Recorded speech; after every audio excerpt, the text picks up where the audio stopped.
O problema de hoje foi um pedido realizado pelo André Ferreira, que é um exercício sobre o espectrómetro de massa. O espectrómetro de massa está aqui representado neste esquema simples, onde temos três regiões. Nesta primeira região temos as moléculas ou os átomos que queremos analisar e estes átomos ou moléculas estão ionizados. Vamos considerar aqui a ionização é dada por este Z, que pode ser positivo ou negativo. Quando uma destas partículas carregadas entra na segunda região, onde há uma diferença de potencial ΔV, essa partícula carregada vai ser acelerada neste potencial até à outra placa para entrar nesta terceira região. Aqui nesta região há um campo magnético perpendicular aqui ao ecrã que vai fazer com que a partícula que sai ali da primeira região atravessa esta segunda região que vai ter uma trajetória circular e vai entrar na fenda para ser detectada. Para que isto aconteça, o campo magnético tem que ter um determinado valor e a diferença de potencial também tem que ter um determinado valor para que a partícula X, neste caso, com uma massa mx, atinja o detector. Para as mesmas condições, para o mesmo campo magnético e para o mesmo ΔV, se tivermos uma outra partícula com uma massa diferente, vamos considerar aqui por simplicidade que a carga é sempre a mesma para todos. Se a massa for diferente, o quociente entre a massa e o Z vai ser diferente e, portanto, este íon já não vai chegar ao detector. No entanto, como vamos ver no exercício, se quisermos, é um espectrómetro de massa, portanto, pretendemos determinar diferentes massas. Se variarmos ou a diferença de potencial ou o campo magnético, a intensidade do campo magnético, vamos conseguir detectar diferentes massas.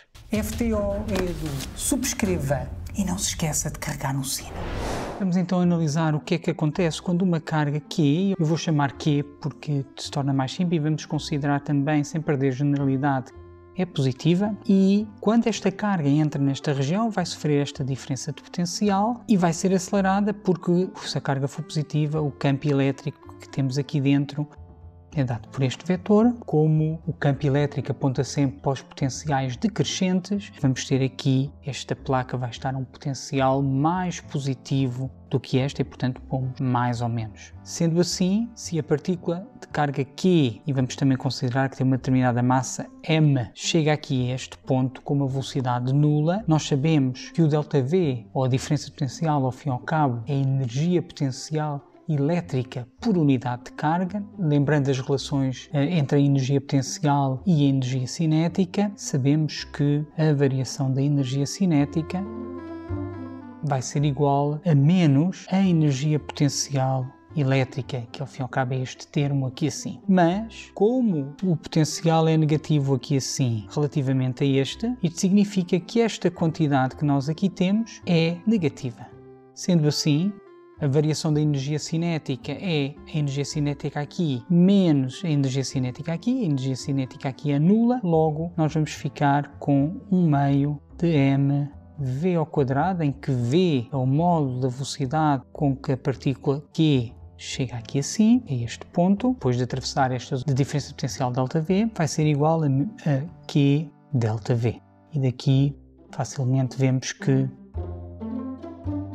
quando a partícula Q chega a esta região, nós sabemos que aqui temos um campo magnético B e o que se pretende é que a partícula de carga Q e massa m faça uma trajetória que ao fim e ao cabo é um arco de circunferência. Vamos pôr aqui assim à mão, isto é um arco de circunferência. Então esta distância daqui a aqui vai ser uma distância r, que é sempre fixa, porque o espectrómetro de massa não muda a sua geometria. Vamos ter que garantir que esta partícula venha cair aqui assim, isto é, que tenha uma trajetória circular de raio r. Isso acontece porque, se nos lembrarmos da força magnética, podem ver o link aqui na descrição do vídeo, isto vai implicar que esta força magnética, para obrigar a que a partícula tenha esta trajetória, isto é, por exemplo, aqui neste ponto, a força magnética é radial e centrípeta, e aqui então a velocidade vai ser perpendicular a esta força magnética e, portanto, tangente à trajetória, em que o módulo deste vetor vai obrigatoriamente ter que ser igual ao módulo deste. Isto é, ao fim e ao cabo, esta é a única força que está a ser aplicada à partícula e, portanto, de acordo com a segunda lei de Newton, igual à massa da partícula vezes a aceleração que a partícula tem. Mas atenção, esta aceleração é a aceleração centrípeta. Portanto, quando eu vou escrever esta expressão em módulo, eu fico com Fm vezes a aceleração centrípeta, que nós sabemos, ou melhor, vezes o módulo da aceleração centrípeta, que nós sabemos que é igual ao módulo da velocidade neste ponto, que é exatamente v ao quadrado, sobre o raio da trajetória neste ponto, que é r.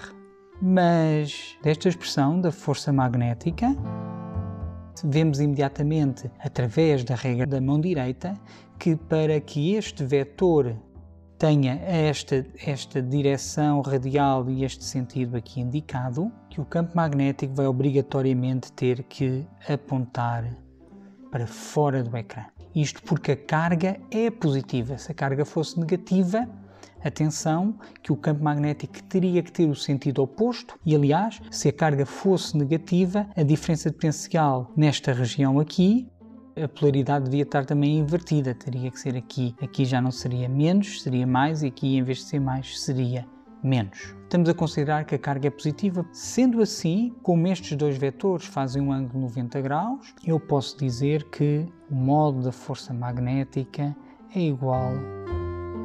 Ora, juntando estas duas expressões,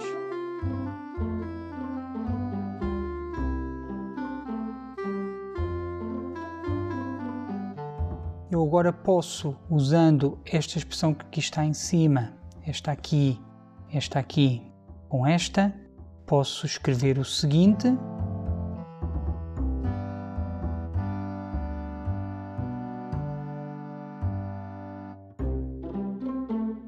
Vamos passar isto para aqui, que torna tudo mais simples. Obtemos então que o quociente entre a massa e a carga é dada por este quociente de b ao quadrado vezes r ao quadrado com 2 ΔV, que é a diferença de potencial aqui. Vou escrever isto ligeiramente diferente. Esta é a expressão que me indica qual é que é a partícula ou a molécula com uma massa m e uma carga q que vai chegar aqui ao detector. Como a geometria do espectrómetro de massa não se altera, esta quantidade aqui vai ser sempre constante. E assim nós podemos aqui nesta expressão facilmente ver que se quisermos que seja outro ião qualquer com um quociente diferente entre a massa e a carga, para chegar ao detector, ou alteramos o ΔV ou alteramos o B. E o que normalmente se faz é altera-se a intensidade do campo magnético. Vamos só, para concluir, escrever esta expressão de outra maneira para ficar idêntica àquelas expressões que mostramos anteriormente. O que nós queremos detectar um determinado composto, vamos chamar X, que tem uma determinada massa mx e que tem um estado de oxidação Z.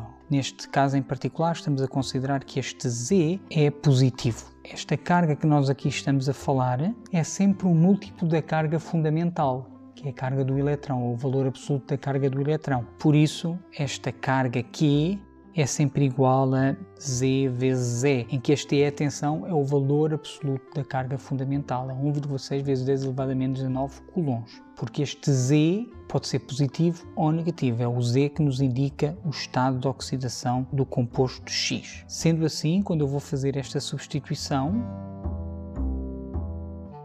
e para estar realmente de acordo com aquilo que foi feito ao bocado, vamos pôr aqui então mx. Se esta resolução ajudou, considerem subscrever este canal aqui em baixo, e se gostaram desta resolução, não se esqueçam de deixar o vosso like também aqui em baixo. Alguma sugestão, comentário ou pergunta, deixem também na secção dos comentários aqui em baixo no vídeo. Bom estudo! Bom trabalho ao ΔV.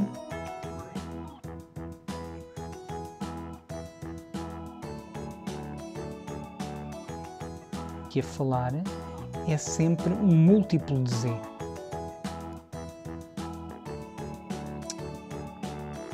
O espectrómetro de massa.